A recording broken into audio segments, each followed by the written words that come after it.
Je viens d'une famille d'explorateurs polaires. C'est des scientifiques qui découvrent, qui explorent l'Arctique depuis à peu près 40 ans à bord de petits bateaux, de petits laboratoires flottants. C'est toute mon enfance et maintenant c'est tout mon présent avec notre société des cosmétiques. Le déclic a été la rencontre avec des scientifiques qui venaient toujours à bord de nos bateaux et qui nous ont démontré qu'il existe deux types de plantes, les plantes adaptogènes et extrémophiles, donc celles qui mutent ou celles qui s'adaptent aux régions extrêmes. Et c'est de ces plantes-là que nous avons décidé d'étudier en laboratoire pour voir si l'extrême de l'Arctique, au niveau des propriétés barrières, pouvait soigner la peau agressée par la ville et par le climat particulier de ville. La première aventure, c'est une rencontre avec Maria Oller. Maria est une éminente spécialiste des lichens qui sont une symbiose des champignons et des algues. Et de ces algues-là, on extrait la Thalassocyra antarctica qui a des superbes propriétés barrières et également des propriétés anti-agression qui sont très intéressantes dans le traitement de l'épiderme masculin, notamment cet épiderme qui est tellement agressé par les rasages. Donc notre première aventure cosmétique est une ligne pour hommes.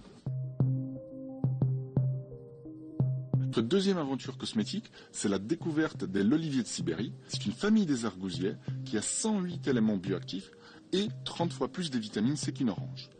Comment nous l'avons découvert? C'est en lisant les récits des scientifiques russes qui ne souffraient pas de scorbut dans ces régions polaires. Or, c'était la première des maladies qui décimaient les expéditions polaires parce que le scorbut, ça veut dire la déficience de vitamine C. L'olivier de Sibérie, étant 30 fois plus chargé en vitamine C, apportait cette vitamine. On sait aujourd'hui que la vitamine C en cosmétologie apporte de l'éclat aux peaux dévitalisées. On s'en sert pour apporter de l'éclat des teints à la peau.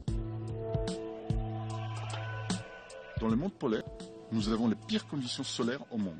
Pourquoi? Parce que les couches d'ozone sont les plus fines au-dessus des pôles, parce que la réverbération sur la glace ou la neige est la plus forte jusqu'à 90%, et surtout, on n'y pense pas, mais dans le monde polaire en été, les soleils ne se couchent jamais. Vous avez 24 heures sur 24 l'exposition aux UV.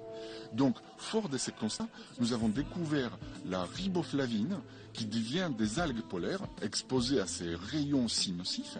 Et cette riboflavine dans nos produits solaires permet d'accélérer le bronzage tout en offrant une très grande protection aux rayons UVA et UVB.